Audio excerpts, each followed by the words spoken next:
Hi guys, welcome back to Kunjoos fun family. ഇന്നത്തെ video എന്താണെന്ന് വെച്ചാൽ നമ്മൾ നമ്മുടെ അടുത്തുള്ള ഒരു അമ്പലത്തിൽ സപ്താഹത്തിന് പോവാണ് കേട്ടോ. സപ്താഹം എന്ന് പറഞ്ഞാൽ എല്ലാവർക്കും അറിയാമല്ലോ, ഉച്ചയ്ക്ക് ഫുഡ് കഴിക്കാൻ വേണ്ടി പോവാണ്. അങ്ങനെ ഞങ്ങൾ വീട്ടിൽ നിന്ന് ഇറങ്ങി. ഞങ്ങൾ അമ്പലത്തിനോട് അടുത്തുള്ള വഴിയാണ് കേട്ടോ. അങ്ങനെ ഞങ്ങൾ അമ്പലത്തിലെത്തി ചെരുപ്പൊക്കെ ഊരിയിട്ട് ഇറങ്ങി ചെന്നു. സപ്താഹ യജ്ഞം നടക്കുന്നിടത്ത് പോയി കുറച്ച് നേരം അമ്മയും തന്നെ അവിടെ ഇരിപ്പുണ്ടായിരുന്നു. ഇപ്പോൾ ഞാൻ കാണിച്ചു തരാം. ഇതല്ല കേട്ടോ. അപ്പോൾ അമ്മയും തനും എന്നുണ്ട് അവിടിരിക്കുന്നത്. അമ്മയും തനും ഉണ്ടായിരുന്നു. ഞങ്ങൾ കുറച്ച് നേരം അവിട്ടിരുന്ന് അവിടുത്തെ കാര്യങ്ങളൊക്കെ ഇതൊക്കെ കേൾക്കുമ്പോൾ ഒരു പ്രത്യേക ഒരു മൈൻഡിനൊരു സുഖമാണ് കേട്ടോ. അങ്ങനെ പോയി കാണാത്ത ആരെങ്കിലും ഉണ്ടെങ്കിൽ പോയി കാണുക. കുറച്ച് നേരം അവിടെ ഇങ്ങനെ സ്പെൻഡ് ചെയ്യുക. ഞാനപ്പോൾ കുറച്ച് ഭാഗം ഞാൻ നിങ്ങൾക്ക് വേണ്ടി കേൾപ്പിക്കാവേ.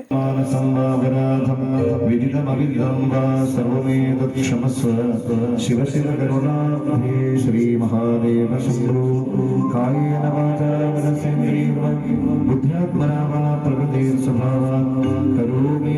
സകലം പരസ്മൈ നാരായണായ സമർപ്പയാമി. അപ്പോൾ അത് കഴിഞ്ഞപ്പോഴത്തേക്കും ഞങ്ങൾ നേരെ ഫുഡ് കഴിക്കാൻ പോയി. ഞാൻ കുഞ്ഞ് എടുത്തേക്കുന്നത് കൊണ്ട് മനുവേട്ടനാണ് ഫുഡ് മേടിച്ചത്. അത് നിൽക്കുന്ന എല്ലാ മനുവേട്ടൻ്റെ കൂട്ടുകാരും മനുവേട്ടനെ അറിയാവുന്നവരൊക്കെയാണ്.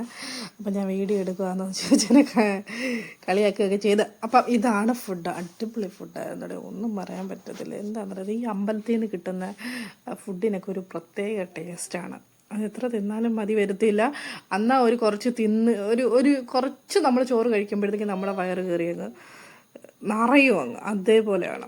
അപ്പം ആദ്യം ഞാൻ കുഞ്ഞിക്ക് കുറച്ച് എടുത്ത് കൊടുത്തപ്പോഴത്തേക്കിനും അടുത്ത് കസാര ഫ്രീ കിട്ടിയപ്പോഴത്തേക്കിനും ഞാൻ കുഞ്ഞിയെ എടുത്ത് കസാര എഴുതി. അപ്പോൾ തനു വാരി കൊടുക്കുകയാണ്. അവർ സിസ്റ്റേഴ്സ് ബോണ്ടിങ് അത് തന്നെ. അപ്പോൾ അങ്ങനെ ഇരിക്കുമ്പോൾ ഉണ്ട് പ്രഥമൻ വന്നു. അവിടെ അടിപൊളി പ്രഥമനായിരുന്നു. ഞാൻ ആദ്യമായിട്ടാണ് പ്രഥമനകത്ത് നമ്മുടെ പൈനാപ്പിളിൻ്റെ ടേസ്റ്റ് വെച്ചൊരു പ്രഥമൻ കഴിക്കുന്നത്. ആദ്യമായിട്ടാണ് കേട്ടോ. കുഞ്ഞാണെങ്കിൽ കുടിച്ച് കീറുകി മത്തനടിച്ച് അവസാനം രണ്ടാമത് പോയി മേടിക്കണ്ടെന്ന് പറഞ്ഞ് ഞാനും തനുവും കൂടെ പിന്നെ ഒരു പ്ലേറ്റിനകത്തുനിന്ന് വാരി തിന്നാൻ തുടങ്ങി. അങ്ങനെ ഞങ്ങളാണെങ്കിൽ 3 പേരും കൂടി ഇരുന്ന് കഴിച്ചുകൊണ്ടിരിക്കുകയാണ്. അമ്മയ്ക്ക് ഞങ്ങളുടെ കൂടെ ഇരിക്കാൻ പറ്റിയില്ല. കാരണം എന്താ, കസാര ഇല്ലായിരുന്നു.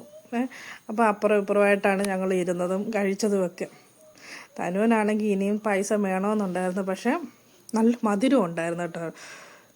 കുഞ്ഞാണെങ്കിൽ മധുരം കഴിക്കുന്നുണ്ട്, ചോറ് തിന്നുന്നുണ്ട്, പായസം കുടിച്ച് എല്ലാം കൂടെ കുടിച്ചിട്ട് കുഞ്ഞിക്ക് എന്ത് ചെയ്യണമെന്നറിയില്ലായിരുന്നു. അപ്പോൾ ഗൈസ് എല്ലാം കഴിഞ്ഞ് ഞങ്ങൾ വീട്ടിലേക്ക് പോവുകയാണ് കേട്ടോ. നിങ്ങൾക്ക് വീഡിയോ നല്ലപോലെ കാണാൻ പറ്റുന്നുണ്ടോ? അവിടെ ലൈക്ക് ചെയ്യണം, സബ്സ്ക്രൈബ് ചെയ്യണം, ഇവിടെ അതുപോലെ സപ്പോർട്ട് ചെയ്യണം കേട്ടല്ലോ. അപ്പം പറഞ്ഞ പോലെ ഗൈസ്. ഓക്കെ.